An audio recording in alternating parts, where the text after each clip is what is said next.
सब आश्चर्यचकित देखते रह गए। राम ने सहज ही धनुष उठा लिया। सीता ने अपने प्रभु राम के गले में वरमाला डाल दी तो सारे वातावरण में एक अलौकिक आनंद छा गया कि तभी सहसा सबके मुख भयाक्रांत हो उठे। क्रोधाग्नि से जलते हुए भगवान परशुराम वहां आ पहुंचे।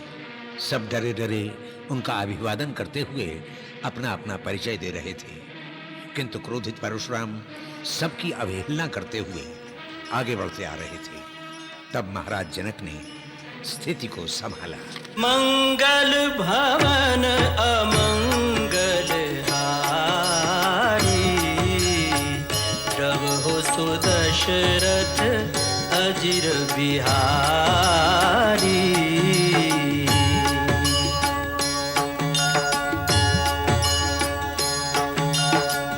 सीताराम चरित अति पावन, मधुर सरस अरु अति मन भावन।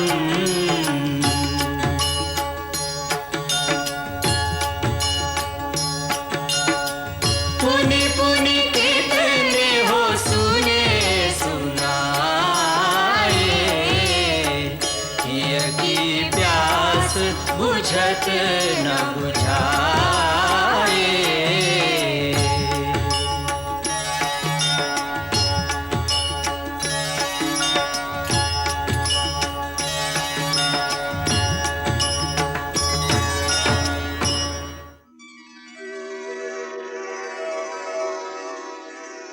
कुमार भरत, वत्सरिपुदमन, गुरुदेव वशिष्ठ जी और हमारी ओर से श्रद्धेय श्री वामदेव जावाली, श्री कश्यप जी आदि महात्माओं को सविनय निमंत्रण दो।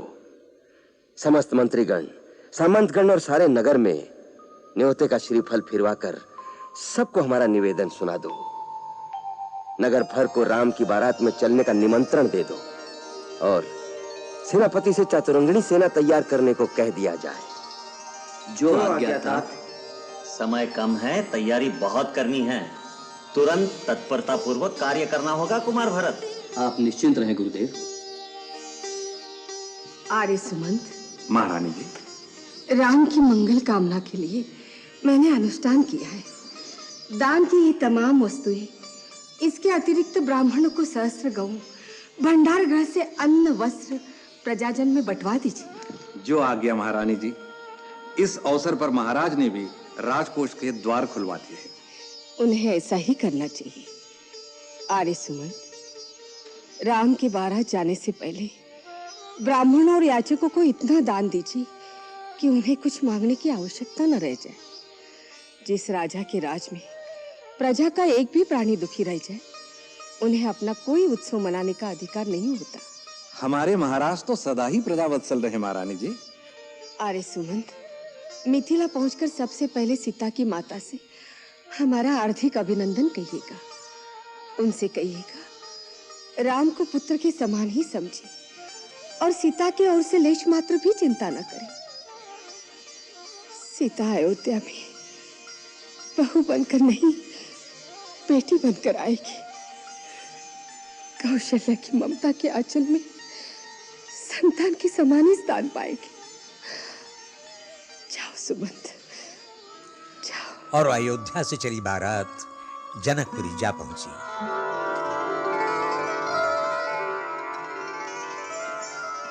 अवध नरेश, मिथिला आपका स्वागत करती है। मेरे बड़े भाग्य हैं कि आपकी चरण रज से मिथिला पावन हो गई। मिथिलेश्वर, आपकी आज्ञा हुई और हम आपके प्रेम की डोर में बंधे चले आए। इतनी प्रतिष्ठा, इतना सौभाग्य प्राप्त होगा मुझे, ये तो मैंने सपने में भी नहीं सोचा था। रघुकुल के साथ संबंध होने से मेरे वंश की प्रतिष्ठा भी बढ़ गई। कैसी बात करते हैं विदेहराज? इस संसार में किसका किसके साथ संबंध होगा, इसका निर्णय केवल विधाता के हाथ में होता है। वही शुभ समय आने पर इन कड़ियों को जोड़ देता है। उन्हीं परमेश्वर की इच्छा से आज अयोध्या और मिथिला दोनों बराबर के संबंधी हो गए हैं। नहीं महर्षि, बराबरी के नहीं। मैं तो कन्या का पिता हूं, आपका दास हूं। मेरी और आपकी बराबरी कैसे? आपने ठीक कहा महाराजा जनक, हमारी आपकी बराबरी कैसे हो सकती है? आज आप दाता हैं और मैं एक याचक, एक भिखारी, जो आपके द्वार पर आपकी कन्या का दान मांगने आया है। देने वाला दाता तो सदा ही महान होता है। शास्त्र भी कहता है, प्रतिग्रहो दातृवश। लेने वाला दाता के अधीन होता है। इसलिए आप जो आज्ञा करेंगे वो हमें शिरोधार्य होगी। आप कितने उदार हैं महाराज दशरथ। अपने स्नेह के बंधन में आपने विदेह को भी बांध लिया। आपके साथ देवता तुल्य वशिष्ठ, वामदेव जी, ऐसी महान विभूतियों के स्वागत के अभिमान से मेरा मस्तक भी ऊंचा हो गया। विदेही राज, मेरा विचार है कि महाराज दशरथ, महर्षि वशिष्ठ और बारात में आए हुए अतिथियों को यात्रा की थकान मिटाने के लिए विश्राम करने दें। प्रातः शुभ मुहूर्त में आप दोनों संबंधी गुरुजन के साथ बैठकर श्री राम और राजकुमारी सीता के विवाह की चर्चा करें तो उचित होगा।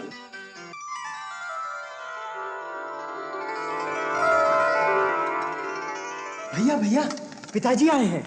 भरत भैया और शत्रुघ्न भी आए हैं। महाराज जनक उन्हें जनवासी में ले गए। पिताजी के दर्शन करने चलें? नहीं लक्ष्मण, हम इस समय गुरु विश्वामित्र की आज्ञा के अधीन हैं। उनकी आज्ञा के बिना नहीं जा सकते। जब वो स्वयं कहेंगे तब जाएंगे। धन्य हो राम, तुम्हारे संयम और शिष्टाचार आदर्श हैं। हम स्वयं तुम्हें महाराज दशरथ के पास ले जाने ही आए हैं। आओ चले। राम जी। राम, कभी अयोध्या याद आती थी? जी। छोटे भाई, माताएं तो अवश्य याद आती होंगी।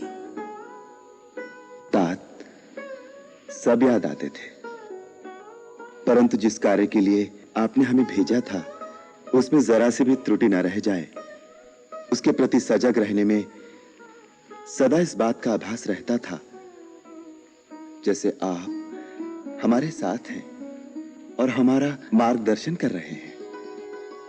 इतनी कम आयु में तुमने जो आदर्श, जो सत्कर्म संचित कर लिए हैं, वो हम वृद्धावस्था तक नहीं कर सके। ये आप क्या कह रहे हैं पिताश्री? मेरे प्रेरणा स्रोत तो आप ही हैं।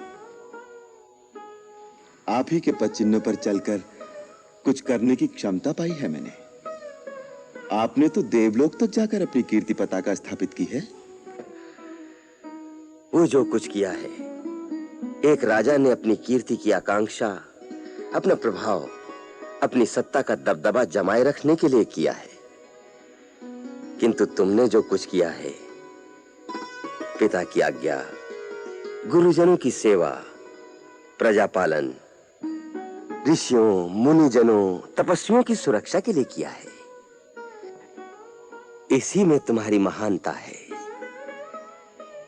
तुम जैसे आदर्श पुत्र को पाकर न केवल तुम्हारे माता पिता वरन पूरे रघुवंशी पितरों का मस्तक गर्व से ऊंचा हो गया है। अपनी प्रशंसा सुनकर सकुचा रहे हो राम। हर पिता स्नेहवश अपने पुत्र को ही बढ़ाई देता है, वही आप कर रहे हैं। अन्यथा मैंने तो बस वही किया जो आपका निर्देश था। हर पुत्र का धर्म है पिता अपने मुंह से ना भी कहे, फिर भी यदि पिता के मन में कोई इच्छा हो तो उसे प्राण देकर भी पूरा करे। इसी कर्तव्य की प्रेरणा से ही मैंने ये सारे कार्य किए हैं। सारे आर्यावर्त के शूरवीर पूरे बाहुबल की शक्ति लगाकर जिस शिव धनुष को हिला नहीं सके, उसके भंजन में किसकी प्रेरणा थी राम? जाओ विश्राम करो। जब तक हम प्रशंसा करते जाएंगे तुम संकोच से नमते जाओगे। जाओ वत्स। दूसरे दिन सभा में महाराज जनक, महाराज दशरथ, गुरु शतानंद, महर्षि विश्वामित्र और गुरु वशिष्ठ उपस्थित हुए। मार्गदर्शन के लिए सब गुरु वशिष्ठ की ओर उन्मुख थे।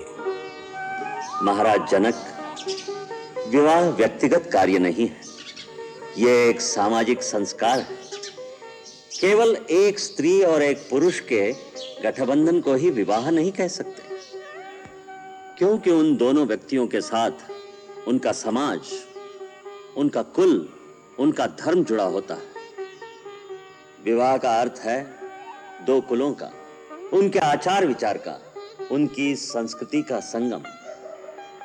इसलिए आपसे आपकी पुत्री का हाथ मांगने से पहले हमारे लिए आवश्यक है कि अपने महाराज दशरथ की कुल परंपरा का परिचय दें और आपको विश्वास दिलाएं कि राजकुमार राम आपकी पुत्री के सर्वथा योग्य हैं। महाराज दिलीप के सुपुत्र भगीरथ ने देवलोक से गंगा को पृथ्वी पर लाकर इस आर्य भूमि पर जो उपकार किया है, वो युग युगांतर तक उन्हें अमर बनाए रखेगा। फिर इस कुल में रघु हुए, जिनके नाम से यह रघुकुल कहलाता है। फिर भक्त शिरोमणि अम्बरीश और उनके प्रपौत्र महाराज अज हुए। महाराज अज के सुपुत्र महाराज दशरथ हुए। ऐसे यशस्वी कुल में उत्पन्न आर्य कुमार राम और लक्ष्मण के लिए मैं आपकी दोनों पुत्रियों सीता और उर्मिला को वरण करता हूं। मुनिवर, आपके उदार वचनों से मैं धन्य हो गया। मैं बड़ी विनम्रता के साथ अपनी सीता को श्री राम के लिए और अपनी छोटी पुत्री उर्मिला को आर्य कुमार श्री लक्ष्मण के लिए रघुकुल की कुलवधुओं के रूप में समर्पित करता हूं। महाराज दशरथ, विदेहराज जनक, इस आनंद मंगलमय प्रकरण का पूर्ण पटाक्षेप अभी नहीं हुआ। यदि महर्षि वशिष्ठ सम्मति दें तो हम भी अपने मन के उद्गार प्रकट करें। आज्ञा दे ब्रह्मर्षि। राम और लक्ष्मण परिणय सूत्र में बंधकर अयोध्या जाएं और भरत रिपुदमन कुंवारे रह जाएं, ये तो उचित नहीं। महाराज जनक के छोटे भ्राता संकाशा नरेश कुशध्वज की दो कन्याएं हैं, मांडवी, श्रुतकीर्ति। हम इन दोनों सुकन्याओं का कुमार भरत और शत्रुघ्न के लिए वरण का प्रस्ताव रखते हैं। इस प्रस्ताव का अनुमोदन मैं किन शब्दों में करूं? मुनिराज, आपके इस प्रस्ताव से सारा निमि वंश धन्य हो गया। कुशध्वज अपनी पुत्री मांडवी का कुमार भरत के लिए और अपनी छोटी पुत्री श्रुतकीर्ति का कुमार शत्रुघ्न के लिए कन्यादान अवश्य करेंगे। फिर इस शुभ कार्य में विलंब क्यों? शतानंद जी, चारों राजकुमार एक ही दिन दूल्हा बने और चारों राजकुमारियों का कन्यादान एक ही दिन में हो, ऐसा शुभ लगन निकालिए। 2 दिन बाद उत्तरा फाल्गुनी नक्षत्र है। उस दिन चारों विवाह संपन्न करने के लिए अति उत्तम लग्न है। अयोध्यापति दशरथ, अब आप चारों राजकुमारों के मंगल के लिए उनसे गोदान कराइए। नांदीमुख श्राद्ध कार्य संपन्न कीजिए, तत्पश्चात विवाह का शुभ कार्य आरंभ कीजिए। जो आज्ञा गुरुदेव। सुनो सुनो सुनो, मानवी जीजी, उर्मिला, श्रुतिकीर्ति, सुनो सुनो, अरे तुम भी सब सुनो। अरे सुना ना, क्या सुना रही है? ऐसी क्या खबर लाई हो सुनंदा? सब कुशल और मंगल है यहाँ पर, और आगे समाचार ये है कि जनकपुरी और संकाश्य नगरी एक ही दिन और एक ही साथ साथ सुनी सुनी हो जाएंगी। रामचंद्र जी ने एक धनुष भंग किया और सीता जी को वर लिया, किंतु अब तो मांडवी भरतलाल की जय। उर्मिला लखनलाल की जय। श्रुति कीर्ति शत्रुघ्न कुमार की जय। क्या तुम समझी नहीं जीजी? महाराज दशरथ और महाराज जनक ने मिलकर चारों भाइयों का तुम चारों बहनों के साथ एक ही दिन एक ही साथ विवाह करने का निश्चय कर लिया है। हाँ हाँ, विवाह करने का निश्चय कर लिया है। महाराज दशरथ का कुशल समाचार हर दिन जनकपुरी से अयोध्या आता था। आज उस समाचार के साथ आई एक विशेष पत्रिका और महारानी कैकेयी उसे लेकर पहुंची महारानी कौशल्या और सुमित्रा के पास। दीदी, दीदी, जनकपुर से महाराज की पत्रिका आई है। जनकपुर से? वो कुशल से तो है ना? वो तो कुशल से है, किंतु आप पढ़िए तो सही। तुमने तो पढ़ ली है ना? अब तुम्हें सुना दो तो सुनिए, किंतु सुनकर चौंक उठेंगी। महाराज ने राम के साथ लक्ष्मण, भरत और शत्रुघ्न का भी विवाह निश्चित कर दिया है। सच? क्या ये सच है कि महाराज ने चारों भाइयों का विवाह एक साथ निश्चित कर दिया है? अरे यही तो कैकेयी सुना रही थी, मैंने अभी तक पूरी बात भी नहीं सुनी। कहाँ किसके साथ इन तीनों का विवाह हो रहा है? हाँ, किसका लग्न किसके साथ हो रहा है? लक्ष्मण का विवाह महाराज जनक की छोटी सुपुत्री उर्मिला के साथ, और भरत और शत्रुघ्न का महाराज कुशध्वज की दो कन्याएं मांडवी और श्रुतकीर्ति के साथ। अच्छा, अरे सब चुप कैसे हो गई? जाओ राजमहल में दीपमाला कराओ, नगर में ढिंढोरा पिटवाओ। हाँ, और अमात्य से कहो अयोध्या के हर घर में मिठाई बांटी जाए। मैं ब्राह्मणों को बुलवाती हूँ, तुम दोनों से गोदान कराना होगा। जाओ जाओ, तुम दोनों कुलाचार की तैयारियां करो। जाओ, तेल डालो, तेल डालो, डालो, जल्दी जल्दी करो। लाओ दिए, लाओ दिए, लाओ। अरे क्या कर रही हो मंथरा? आज आपके पुत्र का विवाह निश्चित हुआ है, महल में दीपमाला नहीं करेंगे? पूछ रही हैं क्या कर रही हैं? कितने काम हैं, ब्राह्मणों को बुलावा भेजना है, प्रजा में धन धान्य दोनों बांटने हैं, गोदान करना है, गौमेला। वो सब हो रहा है, दीदी उसका सारा प्रबंध कर रही हैं। दीदी? हाँ। महारानी कौशल्या? हाँ। उन्होंने तो जो करना था अपने नाम के लिए कर लिया है, भरत के लिए केवल दिखावा करेगी। भरत आपके पेट का जाया है, भरत के लिए जो कुछ करना है आपको करना होगा। मंथरा, तेरी कुटिल बुद्धि कभी नहीं बदलेगी। दीदी तो मुझसे भी अधिक स्नेह करती है भरत से। करती होंगी, परंतु वो उसकी माँ तो नहीं बन जाएंगी। माँ के कुलाचार आपको ही करने होंगे। हाँ, ये तो दीदी ने भी मुझसे कहा था। हाँ, अब समझी। अब सबसे पहले अपने पिता महाराज अश्वपति को संदेशा भेजो। देख लेना, संदेशा मिलते ही सारा कई देश दीपमाला से जगमगा उठेगा। भरत कोई दूसरे राजकुमारों की तरह है क्या? उसकी ननियाल की बराबरी कौन कर सकता है? मैं सच कहती हूँ, ये संदेशा सुनते ही आपके पिता आपके भाई को यहाँ भेज देंगे। हाँ, सचमुच पिताजी बहुत प्रसन्न होंगे।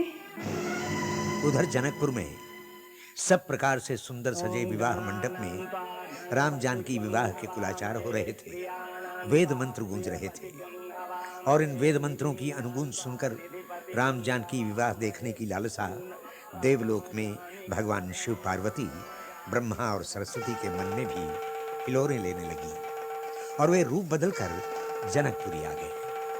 और फिर आ ही गई वो शुभ वेला।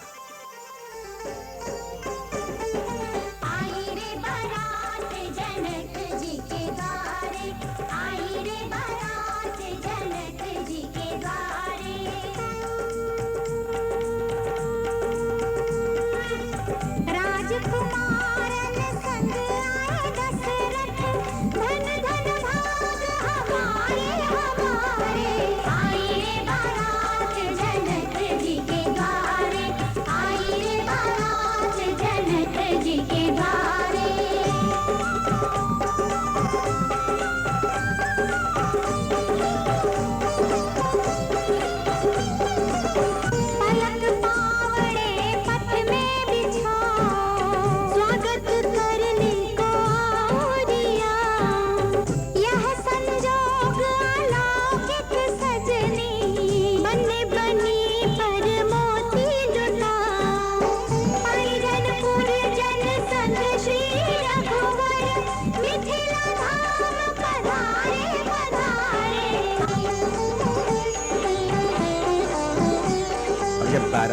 द्वार आ लगी तो द्वार पे खड़ी सन्नारियों ने चारों भाइयों, संबंधियों तथा बारातियों पर फूल बरसाए। महाराज जनक ने गुरुजनों को तिलक लगाया, उनके चरण छुए। महारानी सुनैना आरती का थाल लिए आगे बढ़ी, आरती उतारी और आत्मविभोर होकर राम को निहारने लगी। दशरथ के बाद श्री राम, लक्ष्मण, भरत, शत्रुघ्न चारों भाइयों को तिलक किया गया और फिर उनके चरणों में फूल रखे गए। इसके पश्चात महाराज जनक ने बारातियों से आसन ग्रहण करने को कहा और तब राजकुमारों से लग्न मंडप में प्रवेश करने का निवेदन किया गया।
सद्गुरुं तं नमामि। वसिष्ठाय नमः, विश्वामित्राय नमः, आगतेभ्यो सर्वेभ्यो ऋषिभ्यो नमः। ओम सर्वमंगलमांगल्ये शिवे सर्वार्थसाधिके।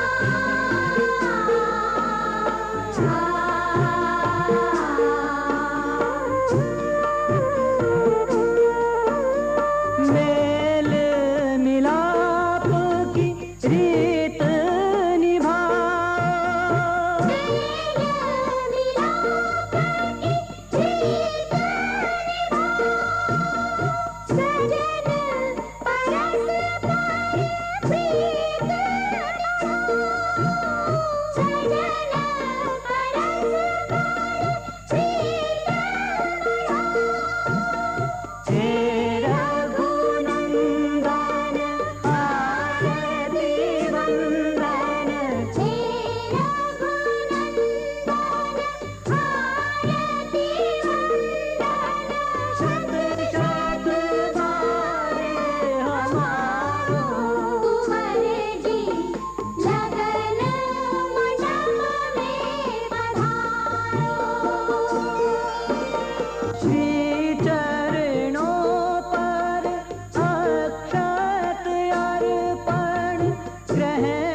आप सब आसन ग्रहण कीजिए।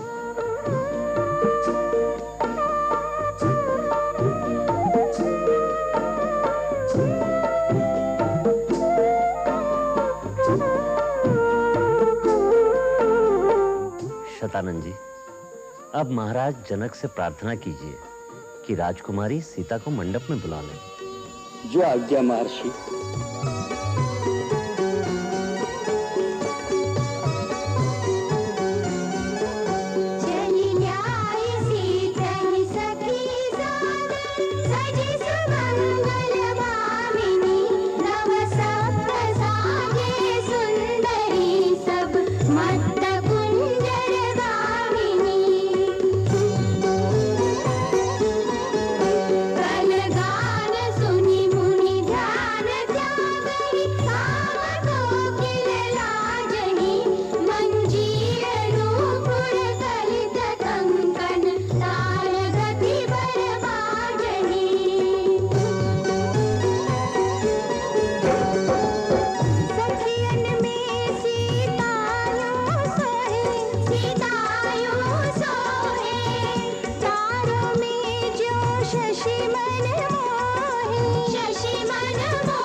चली। नभ नगर गान निशान जय धुनि उमगी जन चहु दिशि चली। उमगी जन चहु दिशि चली। उमगी जन चहु दिशि चली। करि मधुप मन मुनि जोगी जन जैसे अभिमत गति लहै ते पद पखारत भाग्य भाजन। जनकु जय जय सब कहे जय। जनकु जय जय सब कहे जय। जनकु जय जय सब कहे। नारायणी नमोस्तुते शरणागत दीनार्थ परित्राण परायणे सर्वस्यार्ति हरे देवी नारायणि नमोस्तुते। सर्वस्वरूपे सर्वेश सर्वशक्ति समन्विते भयेभ्यस्त्राहि नो देवी दुर्गे देवी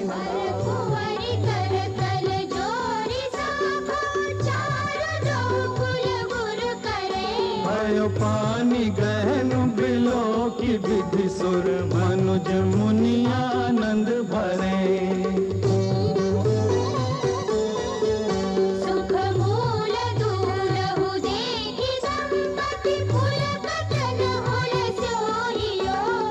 लोक वेद विधान गण्यादान नृप भूषण कियो।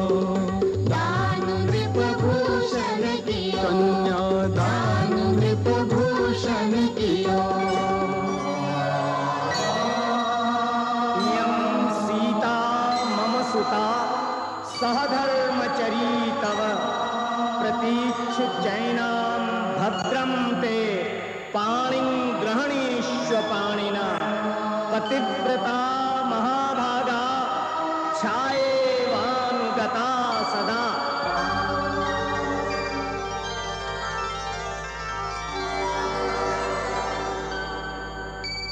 हिमवंत जिमि गिरिजा महेशहि हरि श्री सागर